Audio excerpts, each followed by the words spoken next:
cup at a time. Yeah, this is tea time. Yeah, making a difference. One cup at a time. Tea time. So be sure to grab your tea, grab a seat, and tune in to Miss Liz. Tea time. Making a difference. One cup at a time. Tea time, yeah. Tea time.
Well, good afternoon and welcome back to Tea Time with Miss Liz. That's right. We were here this morning with Dr. Jeffrey Scales talking with the amazing dermatologist out in the United States. And now we're here joined with the beautiful Mona Baker from the United States again. That's right.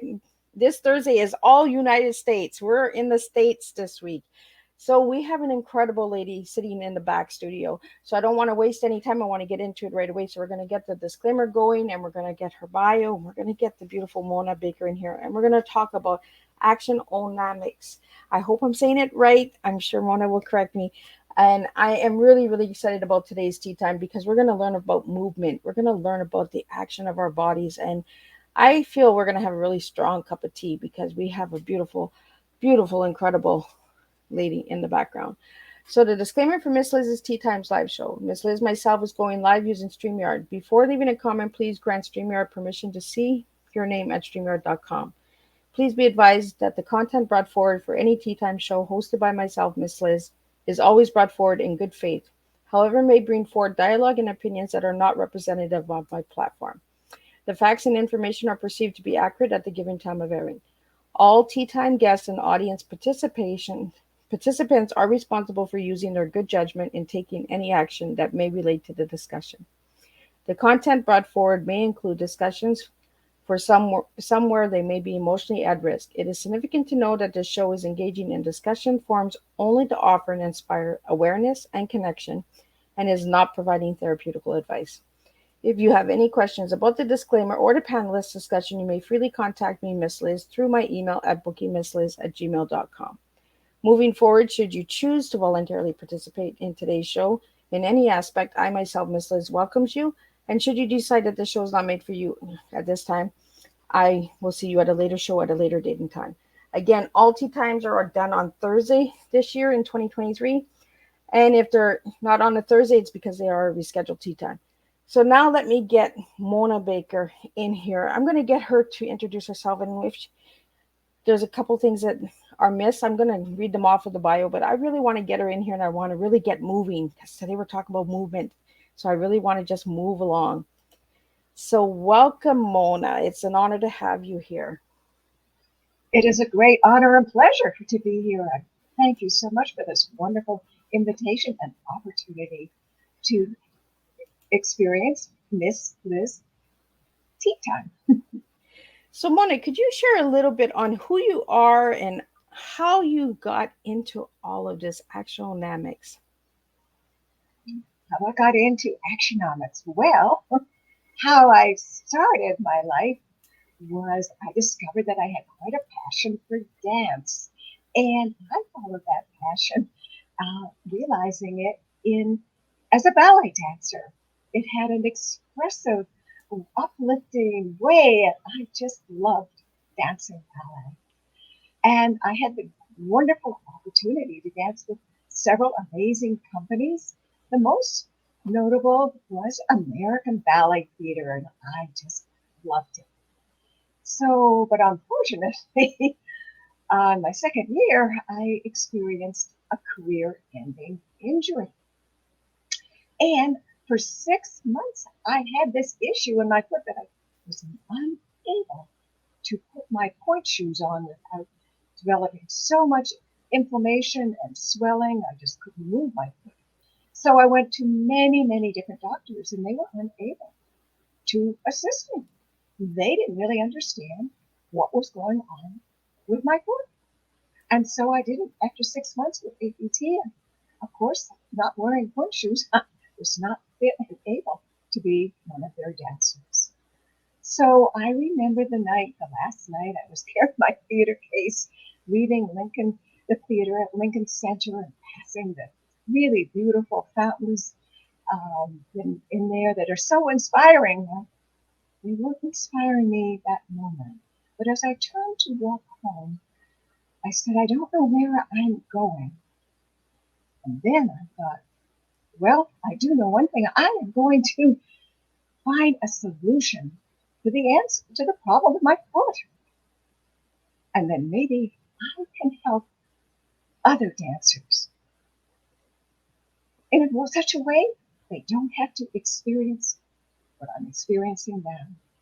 So I first started in the field of movement because I realized that none of the doctors that I saw, when I asked questions, they didn't even understand anything about movement, but more importantly, I didn't either.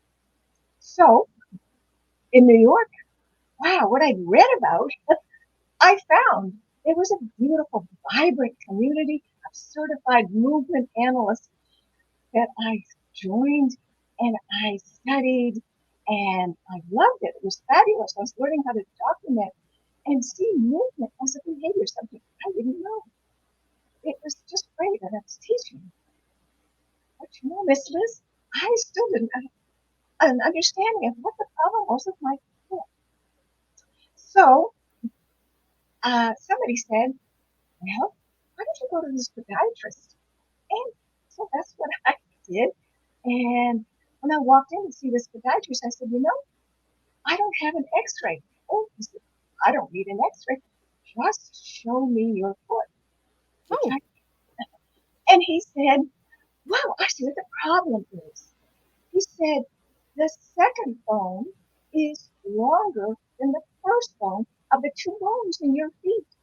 So it created pressure between the first and the second bone in such a way that it was causing so much inflammation and irritation.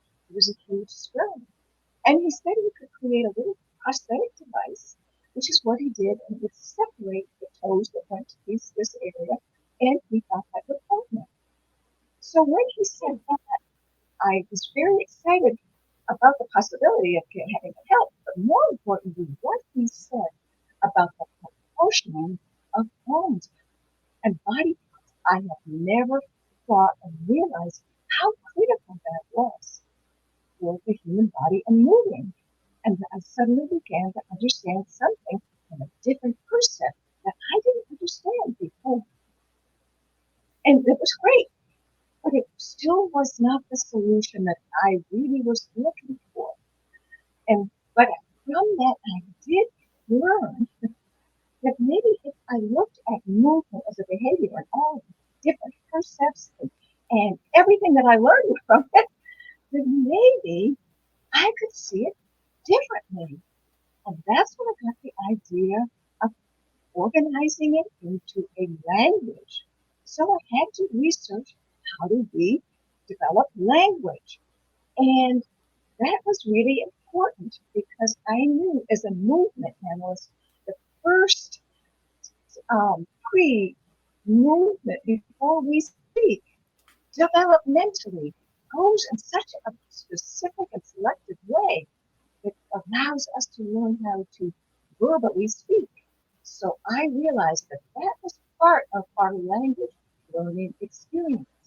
So Noam Chomsky's particular theory about how we acquire language spoke to me. And these two basic things were a subject and a verb. I understood that. I could now see from all the movement phenomena which um, phenomena was a category of a verb, which was a category of a subject. And I began to put them together in this mind and body way to engage so that the mind and body could speak selectively and specifically. And in the process of learning all of that, I sort of also discovered that the mind and body have the same kind of correlations as whether you're a visual learner, a tactile learner, or an auditory learner. We're very selective in how we coordinate our mind and body, and that is a big factor of having the right noun and verb work. And if they, when and they're also coordinated well with the activity of your choice. And when all those three things come together, they say, "Wow, you have a real natural talent." And that's how that all is. But there are also ways to work that in so that you can have your be your own natural talent in that. And that's what my patent is about in terms of how the psychomotor method, how we move. And so that's that.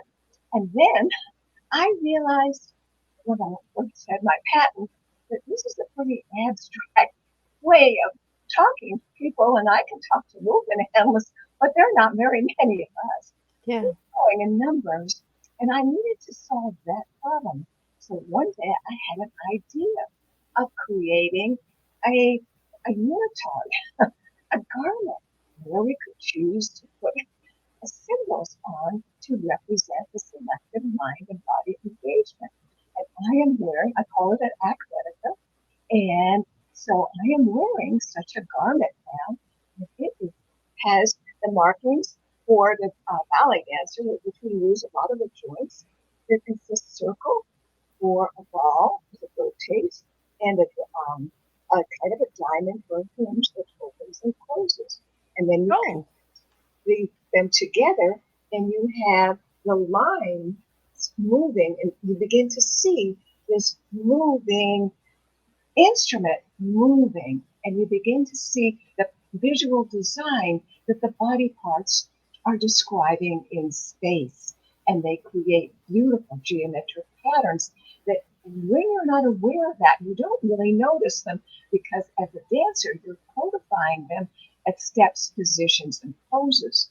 This that's not movement per se, that's dance. But when you add the elements of movement to it, and in this case, the visual design, you add another whole dimension of the human expression and experience to it. So that's how the actionomics and athletica work hand in hand to teach movement as a behavior and for ballet dancers, but I work also as a therapist because as I looked around and I began to realize most people in this country, at least, don't have a strong association with their joints.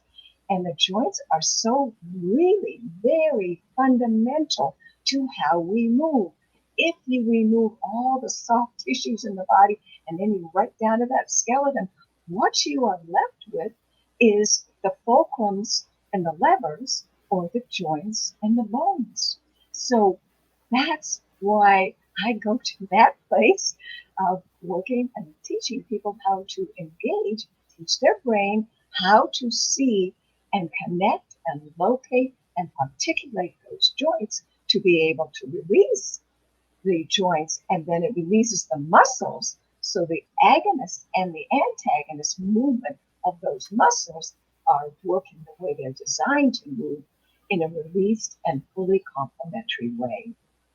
So I teach. I'm at the Florida Integrated Medical Center as a practitioner, and I work with their clients that are everyday movers, people that uh, come to the clinic for all sorts of different reasons, and but sometimes they come with pain in a joint or pain in and then I work with them to teach them how to repattern how they are moving their everyday movement, which is core for everyone, because all our dance, all our sports, everything is a variation and an elaboration on the theme of our everyday moving.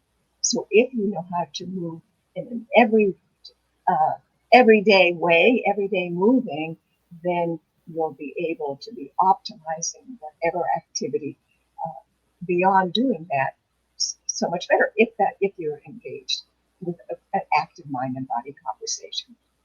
So, Mona, we have a question here for you. By being a former ballet dancer, has that helped you to understand the movements a little bit more deeper than somebody who wasn't a dancer? It gave me certain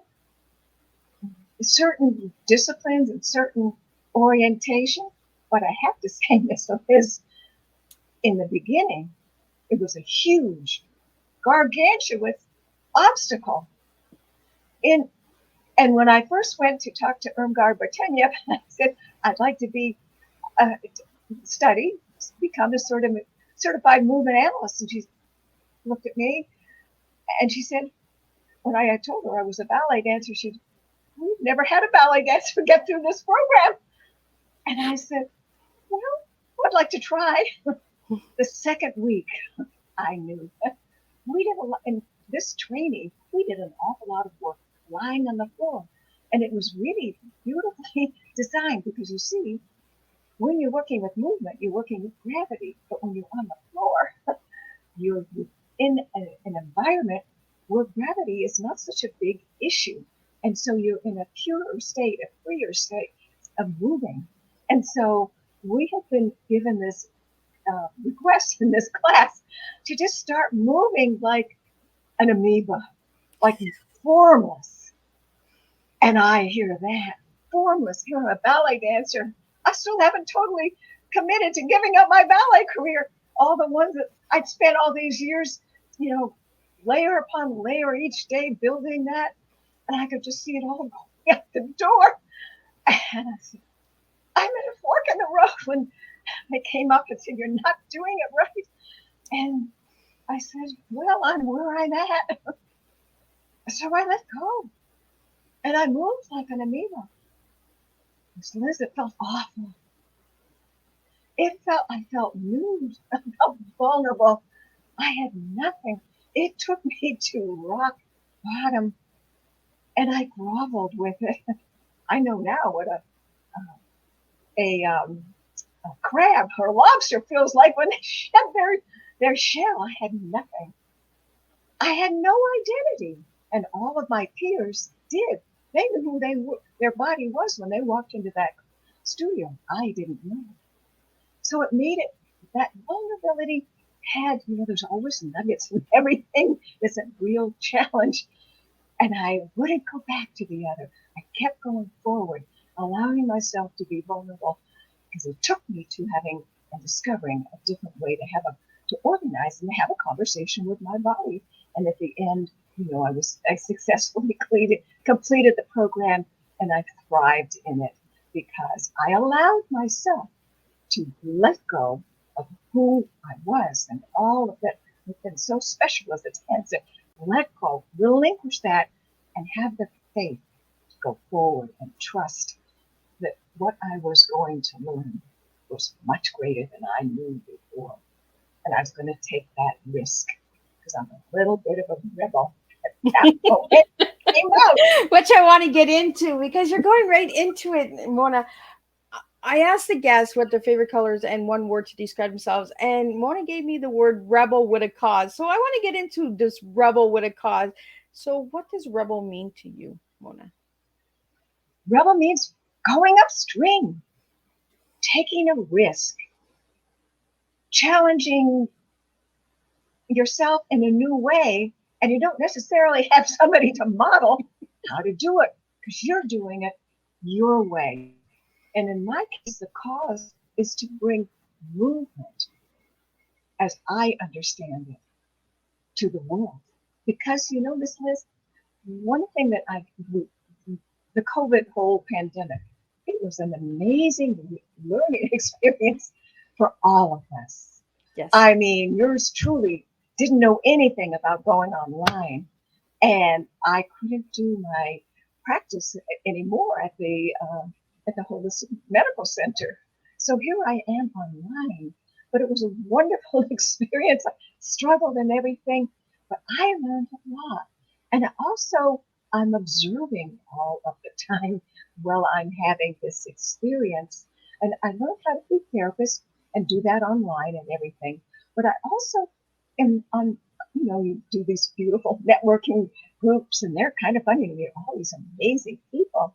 But I also noticed that when we are sitting in front of a screen, a two-dimensional screen, day in, day out, our brain begins to get retrained as to who our body is. Yep. And it is a two-dimensional body. It is a body without a volume. And that's a tragic thing to do because a body without a volume isn't breathing very well, because breath is about creating and bringing volume, a sense of volume, and shrinking and expanding and giving you pulse and such. So, in this very artificial environment, we are losing and becoming disconnected in a really authentic way with our bodies. So, in all of this, I'm saying, wow, there is a real problem.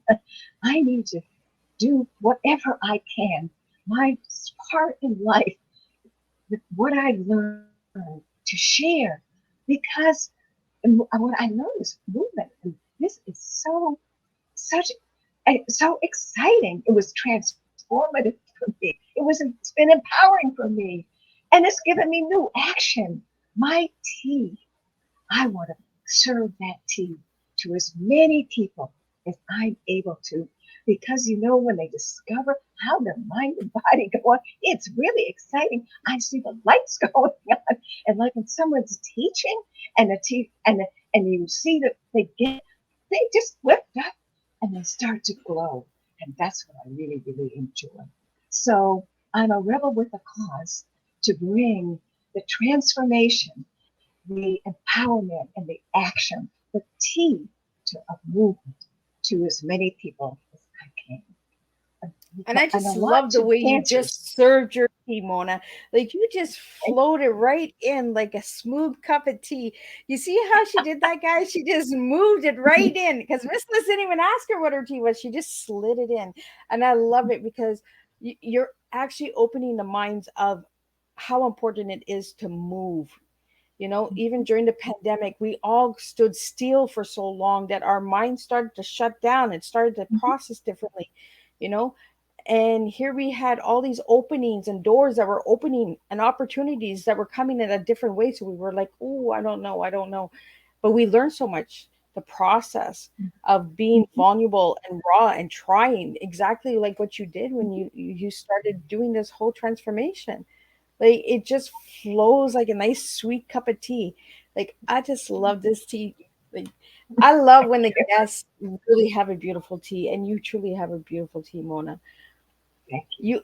You also gave me the color yellow, and as you can see, I'm wearing yellow. So if you pay attention, Thank Miss you. Liz wears the colors that the guests give her. So I try to get as close as I can. So I Mhm. did find yellow, and I'm wearing yellow. So why yellow, Mona, is your favorite color? I love yellow because it's a color that I would connect with sunshine. It's the color that I feel happiness, lightness, and joy. And when I dance, I love the lightness. And so that's for me, it's the buoyancy that comes from yellow. It's a happy color for me. I would have never thought of lights with yellow, Mona. Mm. I being a ballerina dancer, I'm sure you've had the light on you quite often, right? Because Yeah. and ballerina dancers are mainly dancing solo unless they're doing a group Mhm. performance, correct? Right? You do both. Right. So were Mhm. you more of a solo ballet dancer, or were you a group dancer? So with ballet theater, I was working my way up to soloist. I was in the corps. With other companies, I was a soloist and some principal. you sort of have to do your time. And, it's very strategic. As I said, it was in my second year when I had the issue with my foot. And part of the reason that you do your time is, and you go through all the parts, then you know the ballet inside and out by the time you get to be a soloist, demi-soloist, and the principal. So you are much more familiar with everything. And it's much, the rehearsal time, the learning time, the coaching time is much less because you're already so well versed in the ballet. You know the music. You know everything about it. You've lived it in all its different ways. So that's why we start. Everybody starts at the bottom, and just to have that exposure. So we do have a question for you, Mona. They're asking, was ballet dancing in your family, or were you the only one in the family that did ballet? So in my generation, I was the only one in my family that did it. But it's really interesting in the generations that have followed me. I have many that are taking ballet dancing, and they're doing really well, and they love it.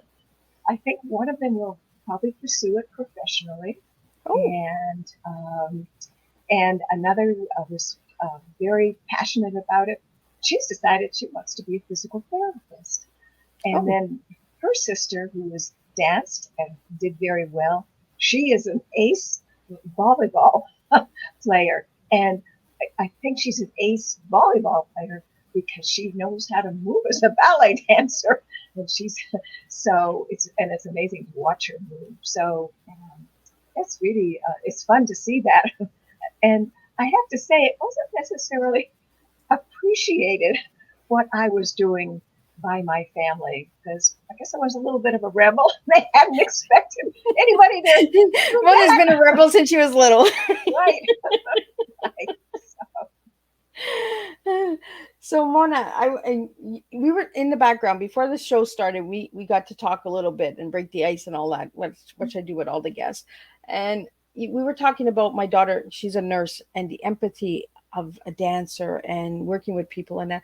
And you're mentioning, I'm guessing these are grandkid and grandchildren or children of yours that are doing the ballet dancing, and they're getting into the field of working with people and movements. Mhm. So, is there a connection between the two of them? So, yes, I mean, ballet dancing gives you a heightened awareness of your body and movement. It gives you also this gusto to push or release to the end. If you're always trying to go to the next level, so you're challenging yourself. So you're using all of your sensibilities to do that. So your sensibilities constantly grow. And you have to realize that dance is the mother of the arts. It uses all of the arts and the sensibilities in a very invigorated way. And so taking somebody who's done, like your daughter, who has danced in so many different styles for 14 years, that's wonderful. And then for her to have taken it into her field, a nurse, is amazing because she walks in with not just an academic study and understanding of the body, but a visceral one, a sensory one that's alive, that she can attune and engage and respond in such a way. And she also innately, there's a lot of trauma that people see in that field because people, they're taking care of people that have issues. But she also has better ways to afterwards to release that trauma, to change the muscle memory that we pick up in our muscles from seeing trauma. But as a dancer and that pulse and that, all of that, when she leaves the hospital setting where she is, she can come back to her own identity and release it and not carry around the burden of that trauma that for professionals in the medical field who have not had that experience, sometimes that trauma becomes very, very overwhelming to them and can create health issues in them just because they don't know how to release it. just in an intuitive way that your daughter does, because she loved to dance. And when we're dancing, we're moving on the rebound. That's the bounce. We love that. That's what keeps us jumping around. You know, when we're in a developmental period, when we're just 6, 7, and even younger than that, we start being pogo sticks, right? We're playing with gravity. That's what we keep playing with as dancers. That's what we do. So we're actually, it's just beautiful, that rebound of gravity that keeps us, and it nourishes us. And it's, so your daughter has a built-in survival mechanism with her mind and body experience that she cultivated with all the discipline, all the training, all the experiences that she had as a dancer. So really, and dance is such a powerful way of uplifting the human capacity and experience and just vision. So does that answer your question?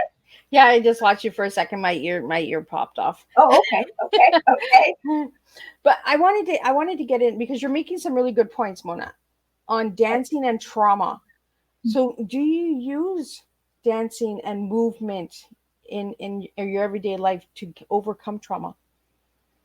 So when I'm working with my clients, they come to me with just a huge amount of trauma in their bodies. Yeah. So yes, I do work with them with the trauma, but I work indirectly.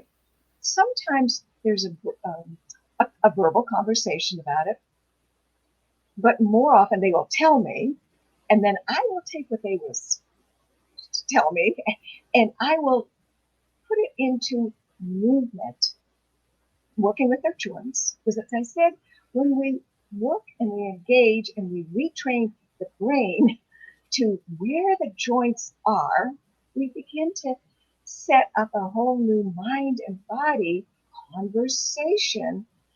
And so if that conversation is using that joint differently, and how it's moving, the agonist and the antagonist movements of those muscles begin to form a different relationship, one that's freer and one that doesn't have that trauma associated with it. So it's subtle about it, and how the joints that I select, the order of the joints, all pertains to how I understand that person's trauma, how I'm reading it. Sometimes they will come with a low back issue, and it's appropriate for me to start with their hips. But sometimes they will come with a low back issue, and it's appropriate for me to start with their knees. Oh. I mean, it is so I have to choose because of what preceded the issue that set up why they're having. Well, that makes really So good sense. Right. That's the power that trauma has. You see, the other thing is we're walking across the street and we trip and we fall. Well, the street is where the cars come, and you tripped and you might have hurt your foot or something, but you're going to save your life. So you find a way to get from the middle of the street over to the other side. But you get there, but it wasn't the way that you were walking. It is a substitute pattern. Your mind and brain were already able to create this movement pattern for you to be able to get to across the street, but it was a substitute pattern, and it's not the way your body was designed to move and to move. And so that substitute pattern then becomes ultimately a norm associated with your moving. And even though the body begins to heal, it still has that trauma memory until you begin to erase it. And that's how I begin to erase it, by working with the joints that are in that sequence according to however that trauma happened. So I do ask about how they specifically fell or whatever it was, the issue. And sometimes it's several issues. Sometimes it's a compounded. They'll have an issue someplace, and they're moving as a substitute pattern, and then they'll have another issue, and so that's what it is. I have to uncoil that because you see, the body the universe moves in a spiral, and so do we. So I have to uncoil how all of these um, traumas and such were acquired. And that's the sequence. That's how I do that. I like that word uncoil because we wind up so tight sometimes. Our muscles get so tight that we forget that we can just loosen them up by letting go, releasing. We hold on to so much tension. So is there three moves that you can show us to loosen up some of our joints? Okay. All right. That's great. So I'll teach you how to, entrepreneurs generally have problems with their neck. They have problems with their neck, they have problems with their shoulders and their low back. So I'll teach them how to release the neck. And I think that's really, it's not just moves, it's just it will take me a little while. So if we can do that, I'll be delighted. So, okay. So if you just turn your head from one side to the other. Okay. Mm-hmm. Mm-hmm.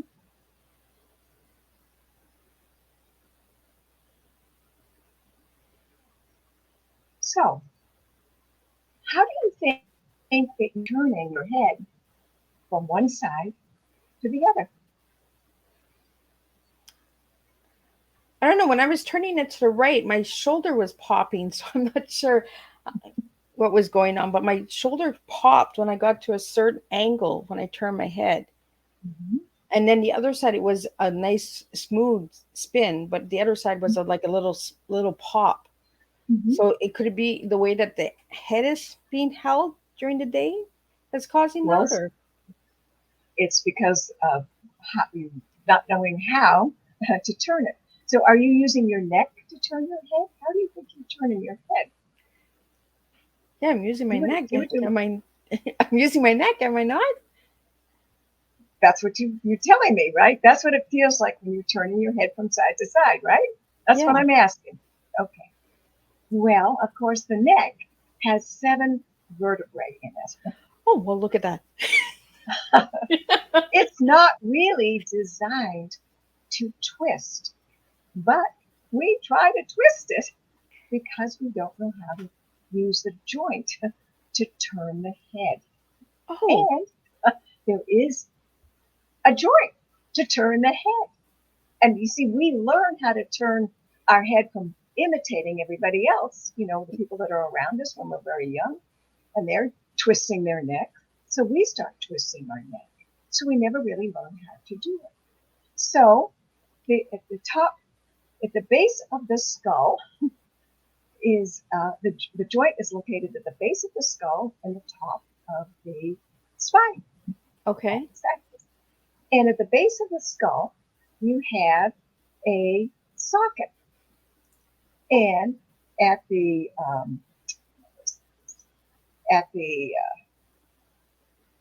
top of the neck,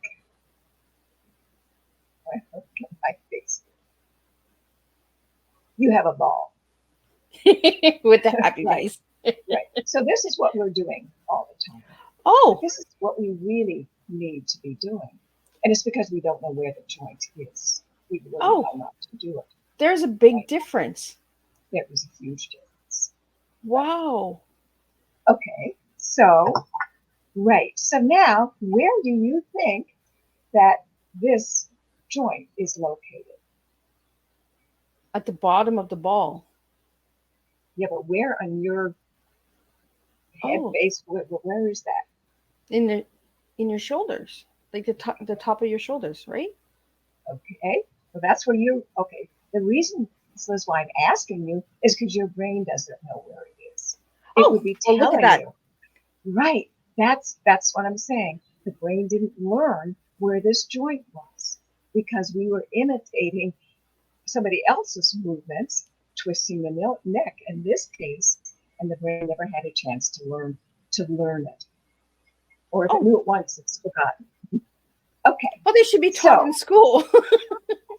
well, they don't. Well, yeah, I think so too. But anyway, so okay. So So where would this be if it's not where you're thinking it, not pointing where Right at we're the top. okay. So and it has to be in the center because your head is round. It's like a Yeah. ball on top. So it's about here, your cheekbones. Okay. So yes, it is. Literally. But sometimes I like to create a functional awareness because I want you to have more space here. Yep. So, Yep. and each joint has encapsulating tissues.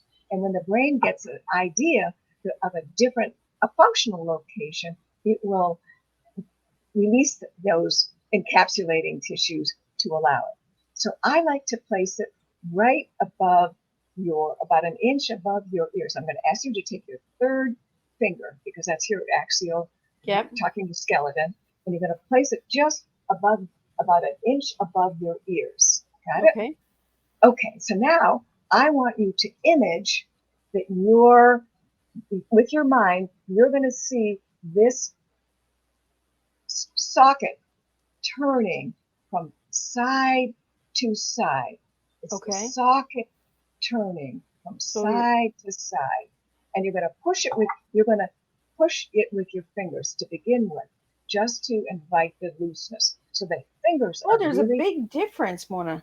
yes, there is. Right, Wow. right. That is that is truly amazing. Right. So now that you've done that, and you with your fingers drop your hands and just keep turning it from side to side, and let the back of the head lead. Oh, I see the difference now. Right. There is a difference because when I first did it, when you asked me to first do it, the movement was coming from the bottom of my neck. Mhm. This is coming more of an elevate of the middle of the skull and Right. turning the head now. Right. Well, look at that. Well, Right. isn't that amazing? Right. So that's side, but the head can move up, down. So let's take this again, and we're going to have this time, it's going to go here and here and here and here for your head to go up and forward, backward and forward. See if you can do that. Right. Same place. You can put your fingers there if that helps. Right. Oh, there's a big difference. Right. Without And my then, fingers, there's a difference. It's uh-huh. almost like my neck is like Right, right. So it's we're going to it go doesn't back. find a straight flow. Right, It's got like a little crooked to it. right. So now, when you go back, does it feel heavy? When you put the Rotate your head. fingers, D- Does the head feel heavy? And no. then does it come light? Okay. Yeah. What happens when your head comes forward? Back and forward. Is the head Oh, heavy? oh, there's a weight difference. Right. What do you think that is? What is that? It's gravity. Oh, well, look at that. It's really critical because we want to move on the rebound of gravity, and the head is the heaviest body part. And so if your head is like this, you're compressing your body, which is why we see so many people compressed because the head is it's not aligned and gravity's not lifting it up. So you find that sweet spot where it's light, and then you move and you stand up. The head is leading. You're following gravity. Gravity's picking you up. We want to move on gravity's lightness because that's how the body it moves in the easiest way. It's what it's designed to move, and So it how come the brain allows doesn't? Wonder how come the brain doesn't know where our joints are? because in that pre-verbal time, like we're lying in the crib, and we're watching our caretakers, whoever they are, because we don't know anything. We only know the womb.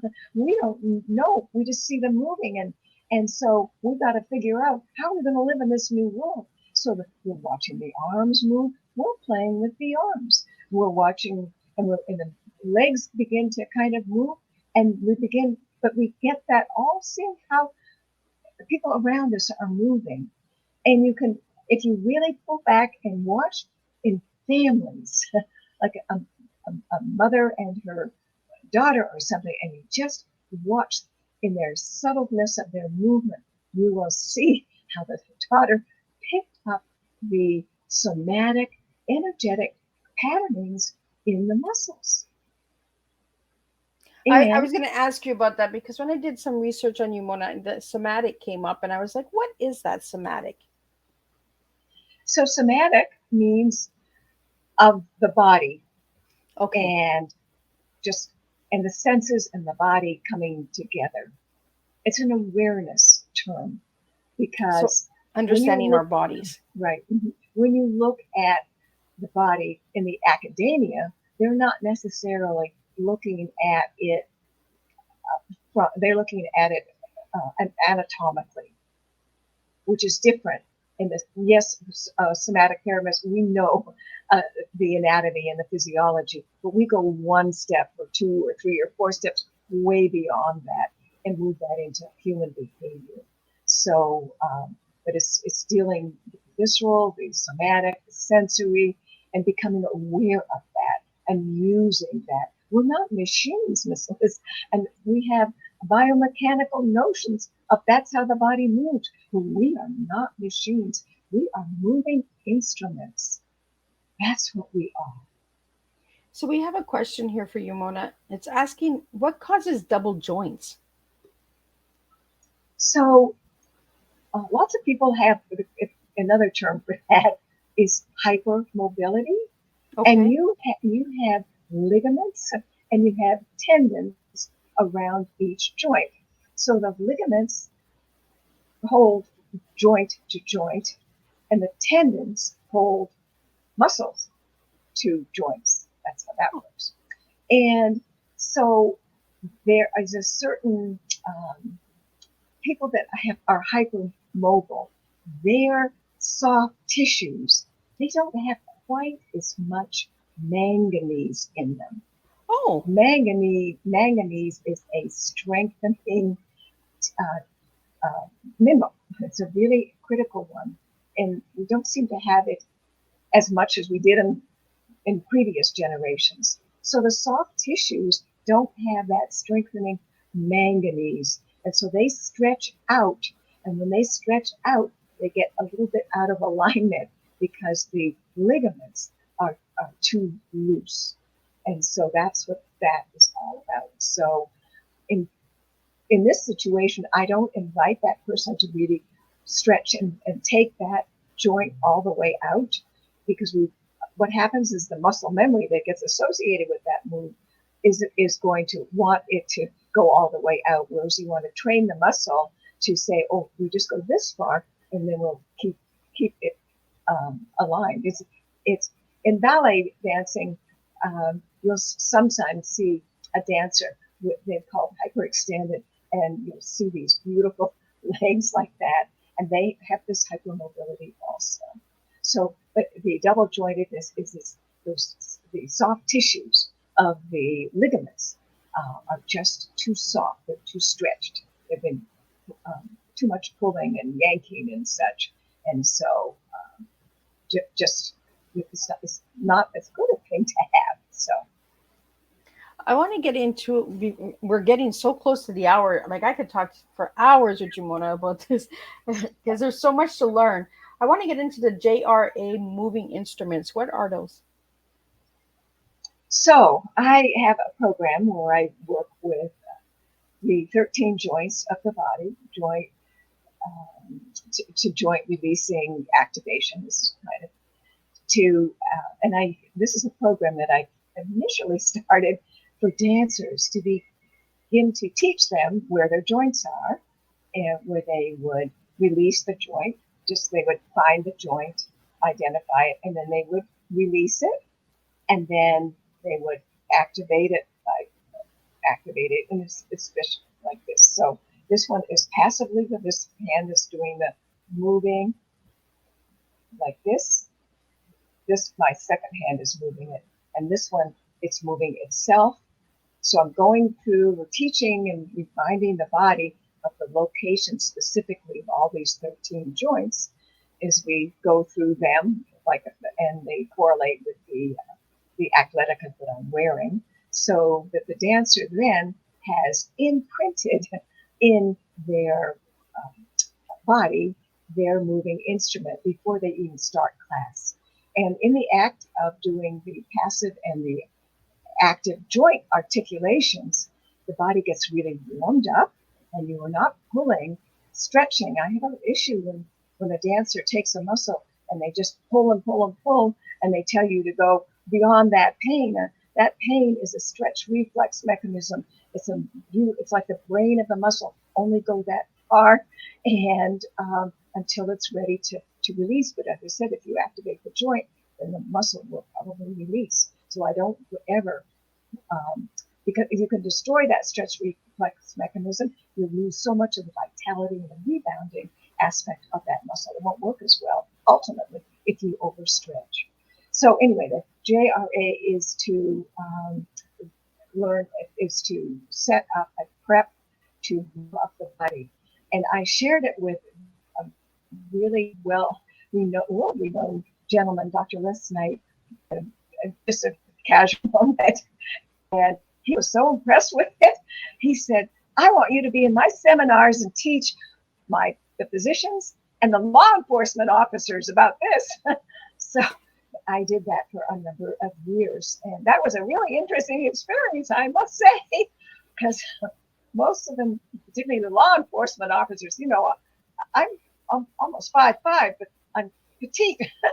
They can be really, and they'd be looking at me, well, what's she going to do for me? Because they're on this big muscle. I said, you'd be surprised. By the end of the class, I had them releasing it, and they could move because you can get muscle bound. And so that's that. But that's what it is. It's a special joint releasing and activation in a particular series, going through the joints in the body to set up, to be able to prep the body, warm up, to be engaged with your moving instrument, to be able to then take the class, and it will set you up and balance you in such a way the likelihood for you to get injured is pretty remote unless something happens to your shoe breaks or something. But I mean, I'm just saying it's a wonderful injury preventing kind of joint articulation program. So, and I also noticed that you have therapy and dance on the website. So could you tell us a little bit about those two programs that you have going on? So in therapy, most of the times it seems I will need to see that individual, that person, if they come to me with an issue, because I like to be able to develop a customized program that works just for them and relative to the injury or the issue that they're having, to be able to move beyond it and resolve it. I teach in the educational ones, I will teach them about the joints, and I'll teach them about the JRA. I'll teach them all of these things in that kind of a setting, in a group setting, and I do that. I have a program for dancers I call Love Your Feet, because that's where most of the injuries are happening now. So I teach them about the 26 bones and 31 joints in the feet, how to articulate and how to release them, so that then they can start to begin to have an injury prevention movement use of their foot. But then if somebody comes to me with an injury, then I will really need to take them much further than that and introduce them to the 4 arches in the foot and move ahead on that, so that then once they get those 4 arches activated in the way that we need to, and we connect into the arches of the body, because there's a whole art system in the body that we actually move on, that will really help them to move much more easily. So the therapy and the education, it's level of specificity and pretty individual is probably where that line stuff is between that. That makes Someone, sense? if anybody wanted to get a hold of you, do you do like a virtual assessments as well, or do you do them all in person? Oh no, I do a lot of things online. I do virtual. You do Yes, it's virtual? fun, right? And they work really well because I use models. I didn't know whether it would work, but because you get so easily focused on just seeing the model up front, and just like you really saw that. Whereas sometimes if I'm in a big room and I'm doing a workshop and it's a little tiny thing, it doesn't have the same kind of impact on your brain to have that as powerful a message. So So, yes, I do. so do you go into schools and do any programming or anything like guest speaking in any of the schools in the States, or? I haven't done that yet. I'd love to. There's, it's interesting when you have something new and you haven't necessarily come up through the academia. I have some academic background, yes, but not the academic that they would want me. And it's kind of an interesting challenge. So I would love to teach wherever I can go and get an invitation, certainly. Yeah, because I'm just thinking, just in that short time that you showed me with my neck, moving my neck and all of that, how important that would be to bring into the phys ed classes, before we Mm-hmm. start doing exercises and all that. That could be like a warm up of moving the Right. joints Mm-hmm. and that. Mm-hmm. That's where I really see that in like learning the younger generation of understanding our joints. And do you think that would uh, give us less injuries in our muscle in the Mm-hmm. joints in that as well if they were educated on that? Mm-hmm. And it gives us actually more leverage. We have more power when we're using our joints, more power than ever just using the front force of muscles. So, what message would you like to get out there about actiononomics? Am I saying it right? Actionomics. Actiononomics. I can't say my lips, the joints in my lips. The actiononomics. And what message would you like to get out there to the listening audience? So the message that I would like to get out is to begin to have a different appreciation for your body. Is your body as a moving instrument, and what the sensory experience that you have when you're moving, not just pushing in a quantitative way, but in a qualitative way. Because when we're exploring and moving qualitatively, that's where we discover new things, new opportunities. So not to push the body, yes, to have a mind that can read it, but not to push it. Allow the body to be as it's huge, it's big, and allow yourself to get out of your mind because so many of us are in our mind. When I work, I'm also a patient advocate at the Holistic Medical Center, and I work with just the patients there who are really, really ill. And you can't heal your body just living in the left side of your brain, seeing the disease and the names of the disease, having that chime through your body. You need to move over and see your body from the right side. See it healed. See it full. See it the volume. See it alive. Feel gravity lifting you up. Allow the lightness. Allow yourself to be joyful. We were joyful when we were children. We moved, we climbed trees or whatever we did, but we took joyfulness into just that was our lifestyle. And we need to bring more joy into our lives, not thinking about living and feeling it in your body, not pushing your body, releasing it, acknowledging it, and just be uplifting and put a smile on your face because the body's lighter also. We have so much to look around and see the beauty of life. We have so much to be so grateful for. To take that, feel it, own it, and own it not in your mind only, but in your whole mind and body and spirit. They all work together for the greater good.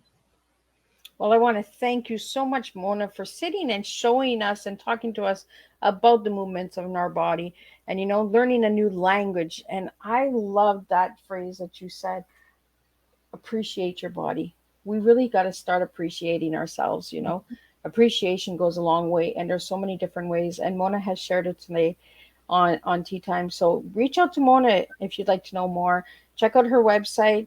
And again, I want to thank all the listeners and supporters who tune in to Tea Time each and every Thursday and who tune in on the rescheduled days. I really appreciate all of you guys. So I want to thank you.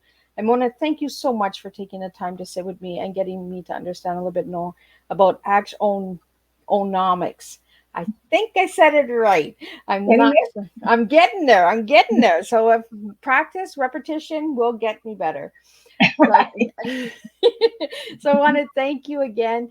Don't leave. I'm just going to wrap up the live, and I will see everybody tonight at 7 with the last and final tea time of this week with Ryan Joseph Kopyar, and he will be speaking about pain to purpose. So it's a really interesting topic. You'll want to tune in for that one as well. And it closes up the evening, so you can grab yourself a glass of wine and just join me and have a cup of tea with Miss Liz. So until then, I will see everybody at 7 p.m. Eastern Standard Time. Again, Mona, thank you so much for sitting down and having tea with me. I really had a pleasure today. It's been fabulous. Thank you.